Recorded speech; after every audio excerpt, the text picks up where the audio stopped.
Hi everyone, this is William from the Headphone Experience. A couple of weeks ago, a company called Venture Electronics, which I had never really heard of. I've heard the name, but I don't know anything about them.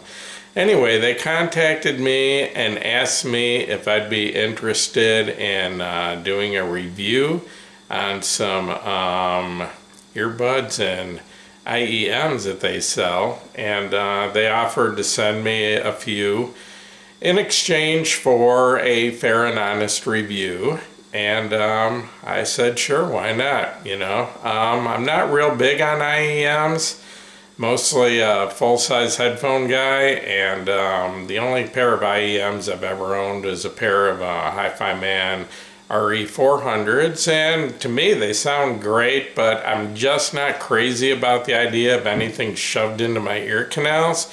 So like I said, I just don't have a lot of experience with IEMs, but I know what a good headphone sounds like though, so I figured, why not? I'll give them a listen and see what they're all about. And I did look up their website, and they sell everything from $5 IEMs up to custom IEMs that are in the hundreds of dollars, and even some headphone amps that are quite expensive. So I mean, it's not a company that just sells cheap stuff or budget stuff. They have a wide range. So anyway, I wasn't sure what I was going to be getting, but I did get a small box in the mail, and in it was 2 pairs of earbuds, a pair of IEMs, and some adapter cables and some other things. So I'll show you real quick what came. First of all, there was a set of earbuds. They're called the Monk Plus. I'll try to get close enough that you can see these. These actually sell for $5. So to be honest, I wasn't expecting much. These are the Monk Lite, which is, I think they're the same diameter, but the arm on them is a little bit thinner. And I believe these sell for $6 per pair. And then they sent me a pair of IEMs, and as far as I can figure out, if I can get these untangled, the name of these is the Bonus IE, or the bonus in-ear, I guess the IE would be for. And they're actually pretty nice looking. They're made of aluminum, not plastic. And these sell for $20 per pair for the basic model, and there are some bundles that are available. I'll tell you about that in a minute. Anyway, the earbuds each came with a little bag of foam pads. The IEMs came with some extra ear tips. Looks like 4 sets altogether, 4 pairs. The IEMs also came with this little case. And along with that, I got a couple of cables from them. This one is, I think it's called a Type C to 3.5 millimeter. So you got your 3.5 millimeter plug on that end, female plug. And then this end. I'm not really into portables or IEMs or earbuds and all that, so like I said, this is kind of new to me and I don't know what this is all about. I mean, this is some sort of USB plug, and it also came with this adapter that fits on there, and that's a full-size USB. And then this plug here, I'm not sure what that is. I don't know if that's an Apple Lightning or what it is. And then on this end, that fits this, which I believe is a USB-C, Type C. Not sure. You can correct me in the comments if I'm totally off on this stuff. But anyway, came with all this stuff. And then they also sent me 3 adapters, which These are full-size XLR balanced, and they adapt down to, one of them is 4.4 millimeter balanced. And this, you know, like I said, this plugs into your amp and your full-size XLR balanced output and adapts down to 4.4 millimeter balanced. Then this one is same thing, but 3.5 millimeter balanced, and it says balanced right on it because I know you cannot use a single-ended headphone plugged into a balance adapter like this. My understanding is you will damage your amp by combining the grounds. So this isn't meant to be used with a standard 3.5 millimeter TRS. This is only for balanced. And then this one I believe is 2.5 millimeter balanced. And these seem to be pretty good quality. They're the shells are made of aluminum, not plastic. So all this seems to be of decent quality. Anyway, I'll give you some specs on these. The Monk Plus is, like I said, they sell for $5 per pair. They're 64 ohms. They're rated at 116 milliwatts or 116 decibels at 1 milliwatt, which I'm not sure if they're that efficient. They don't seem to be to me. They seem a little lower than that to me. But anyway, but they are very easy to drive, and they have a 3.5 millimeter TRS plug on them. But I guess different cables and different plugs are available at, you know, an upgrade in the price, and even I think like special edition models that are more expensive. The Monk Lite is $6, and it is 40 ohms, and it's rated at 117 decibels at 1 milliwatt, and this also came with the 3.5 millimeter TRS plug. And then the IEMs are 32 ohms. They have a 10 millimeter driver in them. They're rated at 115 milliwatt or 115 decibels at 1 milliwatt.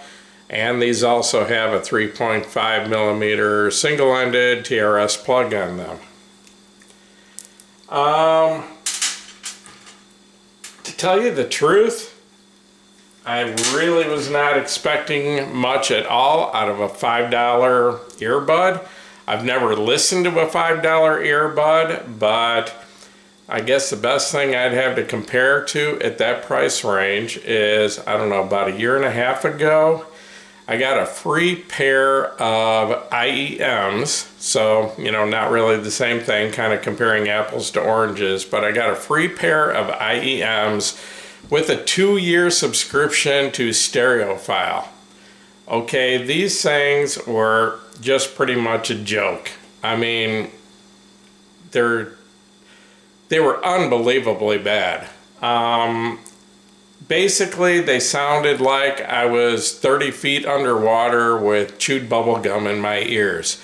They had no sound quality, no redeeming features about them. Nothing at all was good about them. They didn't have bass, they didn't have mid-range, they didn't have treble, they didn't, I mean, there was no clarity, there was nothing. They were absolute garbage, and I can't even imagine why Stereophile, a high magazine directed and aimed at high-end audiophiles, why they would give out junk like that. But anyway, they were free with a 2-year subscription, so who knows.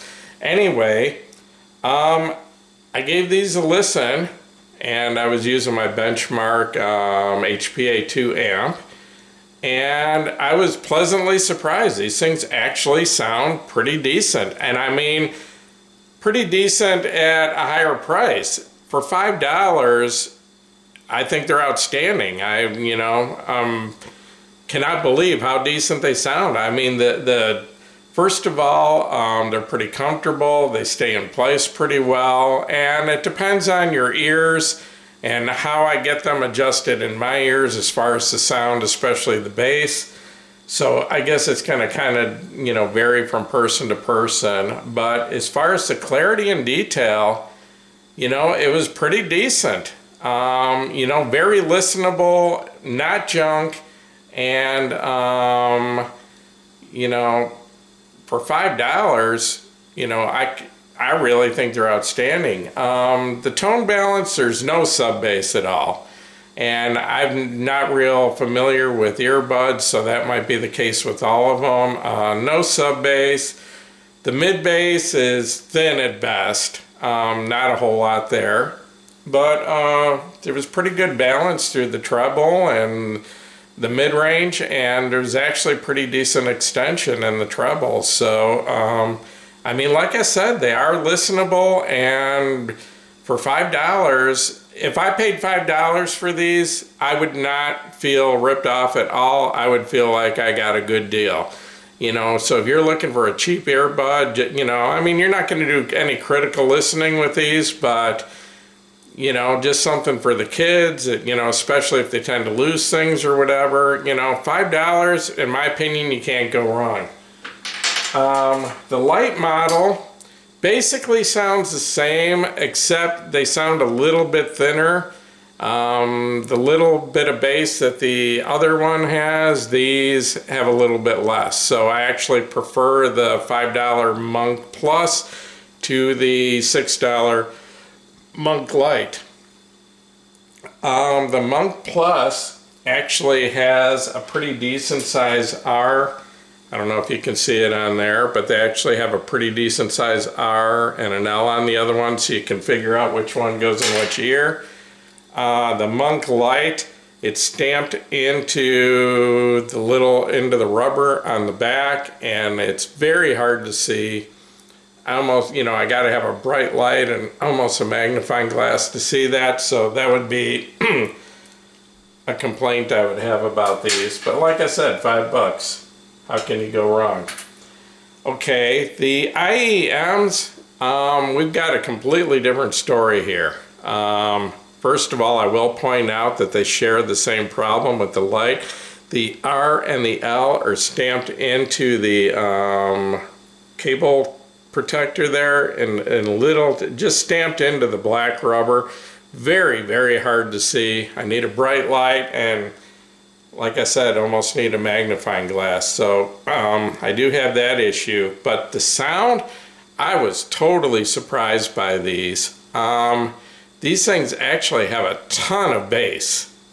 And that depends on how well you get them into your ear. They've got to be seated and sealed in your ear canal, or you don't have any bass, but that's the way I think any IEM is. But actually, I found these easier than my Hi-Fi Man RE400s to get situated correctly in my ear where they sound right. And to my complete surprise, these things have really, really good bass. Goes really deep. It's really punchy, it's really solid. It's not the tightest bass in the world, but I wouldn't call it boomy or muddy or anything like that. These things have some quality bass to them. The mid-range and treble are well balanced. Basically, through the mid-range and treble, I'd consider it neutral with a pretty good, boost in the bass. In fact, these things have more bass. They have a lot more bass than the Hi-Fi Man RE400. These things actually have more bass than any headphone that I own or have reviewed. And it's good bass. It's not, I'm still talking a $20 IEM here. I can't, the quality of the bass is, like nothing compared to my Kennerton Valley, which, that's $1,000 headphone, so it's not fair at all to compare them to. But these have as much or more bass than the Valley, and pretty good quality, but it doesn't have the detail or the texture in the bass like the Kennerton Valley. But like I said, that's a completely unfair comparison. We're talking a $20 pair of IEMs and a $1,000 headphone.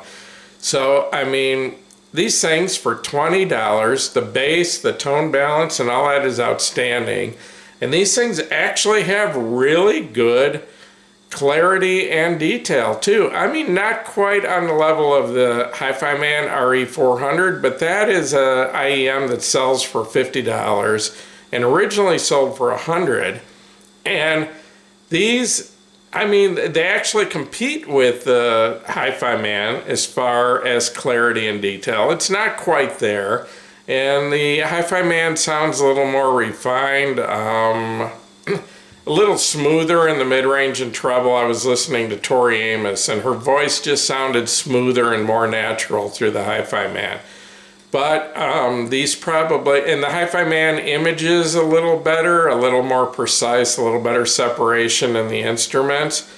But these, I mean, for $20, these, I have no complaints at all about these. I actually listened to these for an hour straight last night.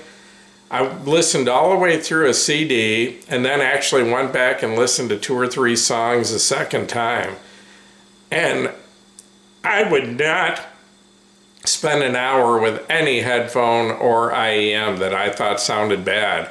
And in that hour's time, there was nothing that stood out to me as really being wrong with the sound of these. They were, you know, they're smooth, they're bassy, they're on the warm side of neutral, but they've got good treble extension, good sparkle to the treble. And, you know, I actually enjoyed listening to these. And if I spent $20 on these things, I would consider it a bargain. I mean, I would have no problem at all recommending these at $20. I guess there's a bundle you can get, which includes these, both sets of earbuds, the case, the cables I showed you, everything except for the XLR adapters. And you can get that whole bundle for $50, I believe. But anyway, I'll tell you the truth. I was at Walmart a while back, and they had a pair of Beats Studio 3s on display, and I listened to them for about 15 minutes. And if I had my choice of listening to those or listening to these, and I know that's not fair either, that's a full-size headphone, comparing it to an IEM, but if I had my choice of which I wanted to listen to, I would pick these in a second. These have far better bass. In my opinion, the bass on the Beats was bloated, it was distorted, it was muddy, where the bass is just as strong but far better quality on these.